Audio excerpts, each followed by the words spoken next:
works.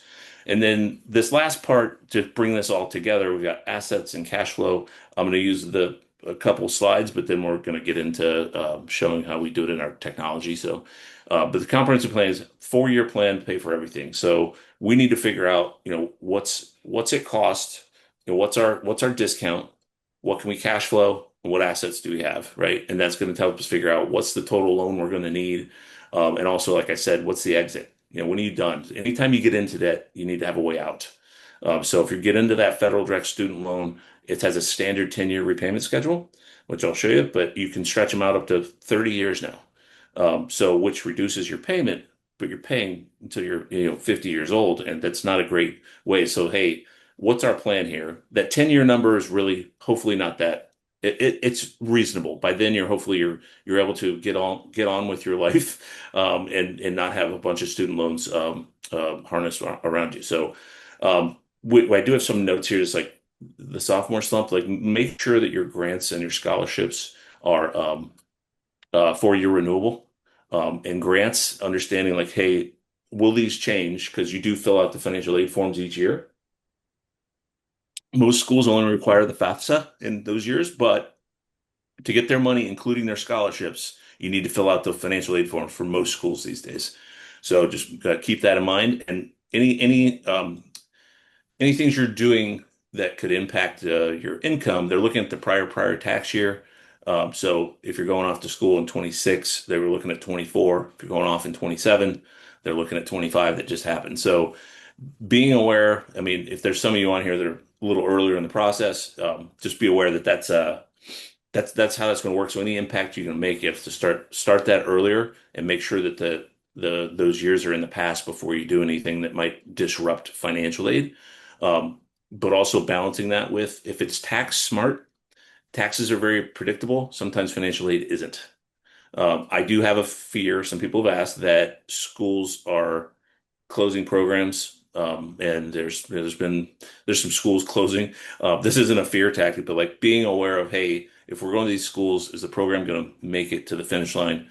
And is there any impact that maybe we won't get as much aid next year as we did last year? So making sure things are renewable is the key.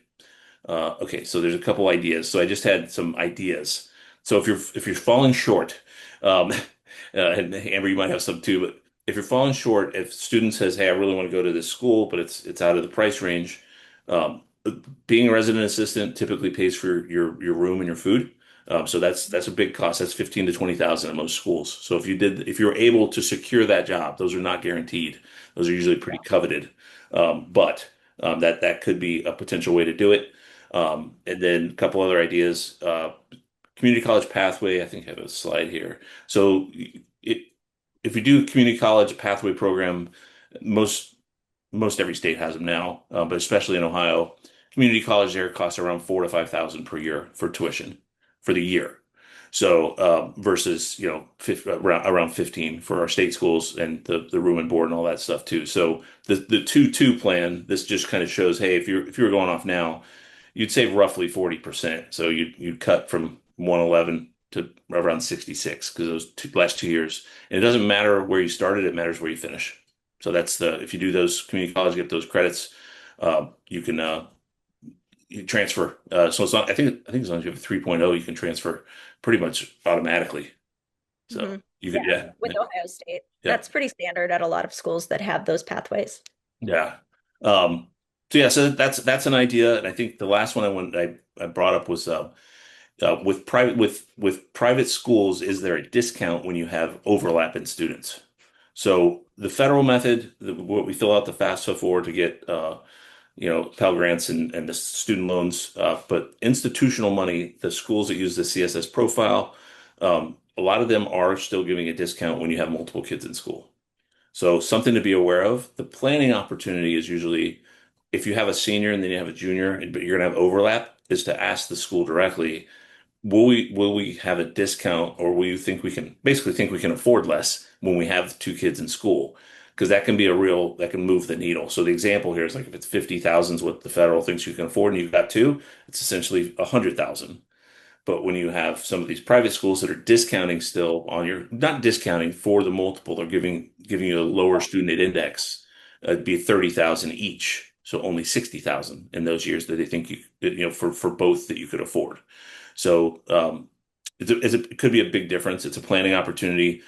Schools have been pretty if they do it, they're willing to tell you that yes, you will get a discount when you have them. So hopefully, if you haven't selected your school yet, that could be an opportunity to ask them, will we get a discount when we have overlap with the kids? So I think that's a good one to ask about. So I think that's kind of where I ended. And then the last one I had on creative ideas was don't rule out scholarships in your latter years because as you get Yeah. into your college, a lot of them within a big university, once you're in your major for your year three, four, hopefully not five, but year three, four, they've got for those students, there's oftentimes scholarships. I won't say they get unused, but I kind of wish I had applied for them when I was in school. But that's something, continue to push your students to be like, hey, is there any scholarships for the business school or whatever the school is? They're very common, so you have to have done well, but they're there. So you might know more about that than I do. Yeah, I have a few points to add on this. First one, number one, the resident assistant. If you have a student who, really loves people, loves helping, is responsible, that could be, as Joe said, quite a coveted job. It varies by college. Not every school will give, full reimbursement for housing and food, but there could be a discount. The catch with the resident assistant stuff is that the application process and the selection process for RAs often starts in the fall. So if you've got a soon-to-be college freshman that is eyeballing an RA position for sophomore year, they're pretty much barely starting college and getting adjusted when they need to be thinking about applying to be an RA as a sophomore. So I always tell students like, get to know your RA your freshman year, and within the first like month or two of the school year, ask them what the process is because it starts early. And then the community college pathway, as Joe was saying, like that's, doing your first year to 2 years at a community college. But there's also the possibility that students can take in the summer a class or two at a community college that, as long as they've checked it all out with their advisor, et cetera, then making sure that it will transfer back to their actual institution. But a lot of community colleges have pathways where a student can take a class as a non-degree seeking or visiting student. So I have a student right now who he's going to take a calculus class at his community college that he knows will transfer to Ohio State in the fall. And he's going to do that calc class over the summer. So, that saves him a couple $1,000s because the cost per credit hour is such a significant difference.